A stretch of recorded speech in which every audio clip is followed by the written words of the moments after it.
नंद महाराज यशोदा माँ समस्त गोपीगण सखादेरके गोपीदेरके सबाइके समस्त ब्रजबासीके যখন বিদায় দিয়ে মথুরাতে এসেছিলেন তারপরে আর ব্রজে যান তাই বলরাম সিদ্ধান্ত নিলেন আমি যাব আর বলরাম ব্রজে আসলেন তাকে দেখে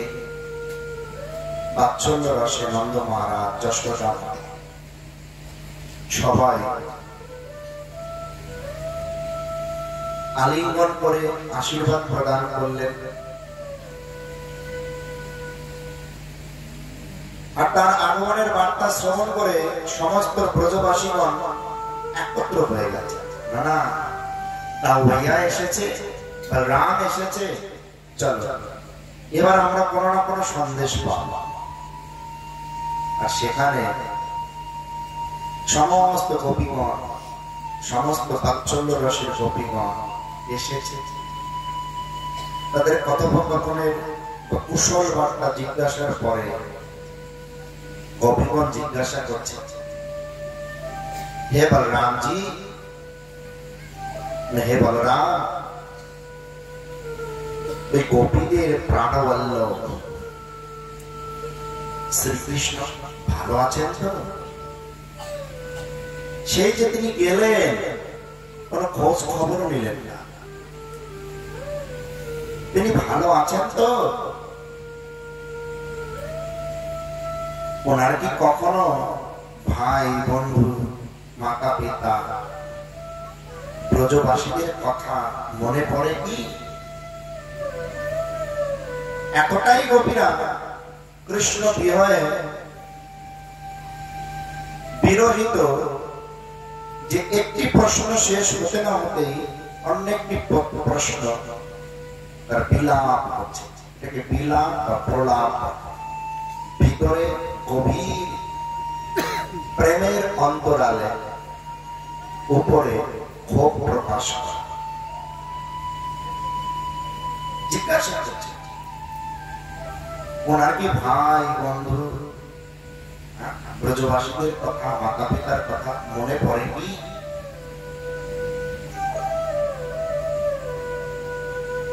তিনি কি কখনো মাতা পিতাকে দেখতে ব্রজে আসবেন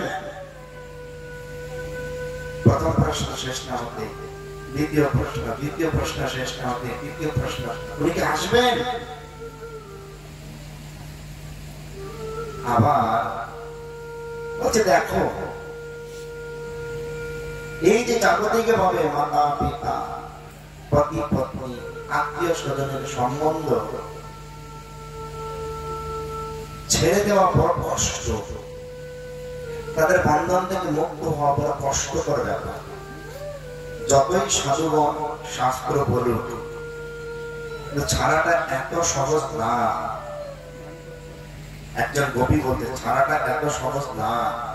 কিন্তু ওই ছলিয়া মহ কৃষ্ণের জন্য আমরা সর্বস্ব ছেড়ে তার চরণে আশ্রয় নিলাম তিনি কি করলো না আমাদেরকে ছেড়ে চলে তিনি আমাদেরকে ছেড়ে চলে গেল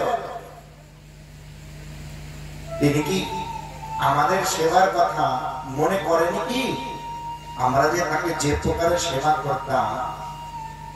রম্যা ওয়াচি উপাসনা বজুবধূ বর্গে কল্পিতা ব্রজের রমণীগণ শ্রীকৃষ্ণকে যে প্রকারে সেবা করতেন বলরামকে জিজ্ঞাসা করছে আমাদের সেবার কথা কি কৃষ্ণ মনে করেন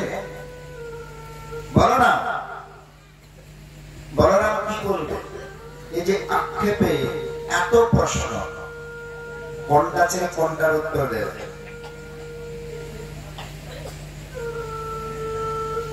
বলরামের কোন উত্তর নেই শুধু গোপীগণ জিজ্ঞাসা করে যাচ্ছে আর একটি গোপী বলছে আমরা যদি চাইতাম কৃষ্ণকে যেতে দিতাম না আমরা তাকে বেঁধে রাখতে পারতাম কিন্তু এমনই বা কোন স্ত্রী আছে ওই শ্যাম সুন্দরের মুখের দিকে তাকিয়ে তার মিষ্টি মিষ্টি কথা শুনে তার কথা না শুনে পারে? আমরা তো তার ভুলে ভালা কথাতে ভুলে তিনি বললেন তিনি খুব শীঘ্রই ফেরত আসবেন, কিন্তু কই না তো, সে যে গেলেন আর তো আসছে না। আমরা তার কথাকে বিশ্বাস করেছিলাম, তার কথাতে বিশ্বাস করে তার প্রেমে পড়ে সর্বস্ব ছেড়ে আজ আমরা আর তাকে পাচ্ছি। আমরা না হয় বলা পাশ থেকে আরেকজন গোপী কাঁদতে কাঁদতে বলছে, আরে তুমি আমাদের কথা ছাড়ো, আমরা ব্রজের গোয়ালিনী, গোয়া পড়াশোনা জানি না, মাঠে কাজ করি, গো পালন করি, গোবর খাই,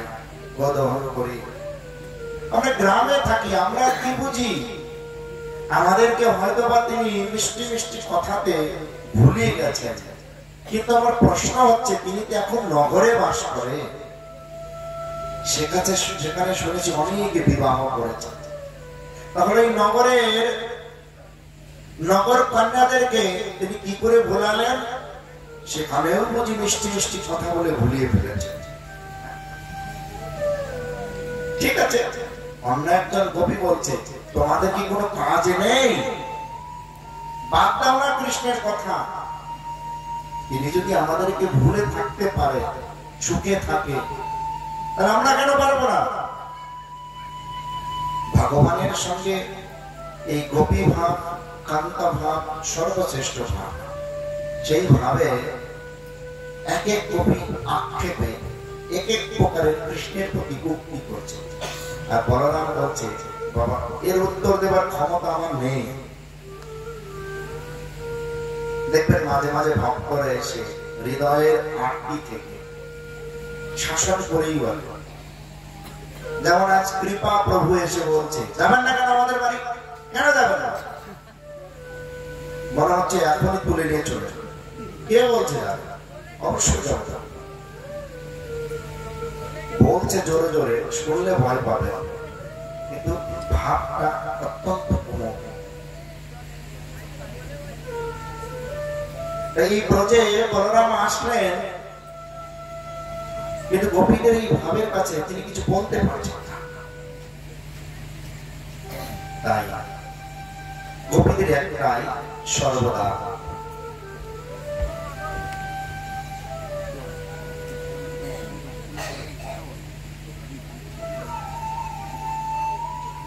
বন্ধ করে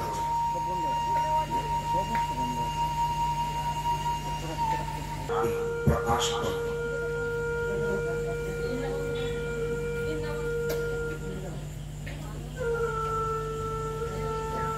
বলরামের কাছে সমস্ত গোপীগণ তাদের হৃদয়ের আটটি কৃষ্ণের প্রতি তাদের গভীর ভালোবাসা প্রকাশ করে। আমরা জানি যখন কৃষ্ণ মথুরাতে ছিলেন,